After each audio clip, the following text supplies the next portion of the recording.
नमस्कार दर्शक बंधु कालिया योजना को नहीं आसी एक लाटेस्ट अपडेट जहाँ आपण मैंने जानले आपण मैंने खुशी होइजिबे कहया गले कालिया योजना सप्तम किस्ती पई जो माने अपील करथिले सेमान पई खुशी खबर एही मासरे मिले जाउची कालिया योजना सप्तम किस्ती टंका। तो फ्रेंड्स मु एही वीडियो माध्यम आपण कहि देइछे केउ दिन मिलिबो कालिया योजना सप्तम किस्ती टंका ता सहित आपण अकाउंट को कालिया योजना केतोटी किस्ती मिलिबो ता मध्ये कहि देइछि।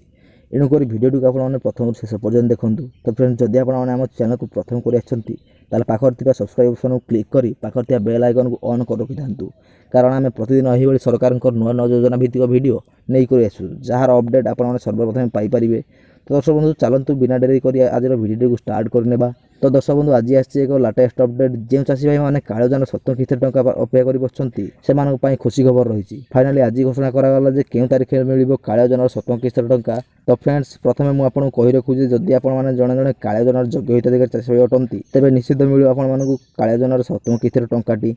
मन रखंतु जदि आपण माने जणे अयोग्य हिताधिकारी चाषी भाई अटंती तेबे आपनको मिलिबो नाही कालिया योजना रही 70 किस्ती टंकाटी। तेबे आपन नाम कालिया योजना योग्य हिताधिकारी को चाषी भाई को नाम रे अछि कि नहीं थरे चेक कर नियंतु। तो फ्रेंड्स जदि आपण माने जणे कालिया योजना योग्य हिताधिकारी चाषी भाई अटंती तेबे हमको कमेंट माध्यम रे एस लिखि जणांतु। ता सहित आपण माने कालिया योजना केतोटी किस्ती पाइछंती हमको कमेंट माध्यम मध्ये जणाई परिबे। तो फ्रेंड्स कथा रहउछि जे केउ दिन मिलिबो कालिया योजना 70 किस्ती टंका सेमिति किछि सरकार डेट फिक्स कर नांती केबे मिलिबो बोली। तो आपण अपेक्षा करंतु बहुत जल्दी मिल जाउछि कालिया योजना 70 किस्ती टंकाटी। तो फ्रेंड्स नेक्स्ट वीडियो रे मु आपन कहि देबी जे जदि आपण 6 किस्ती टंका पाइ नांती तेबे किपरि अप्लाई करि पाइ परिबे एवं वेरीफाई किपरि करि परिबे। तेन करी आपण माने हम चैनल को सब्सक्राइब रखि थांतु कारण आपण माने जेतेबेले परवर्ती वीडियोटी पाइ परिबे।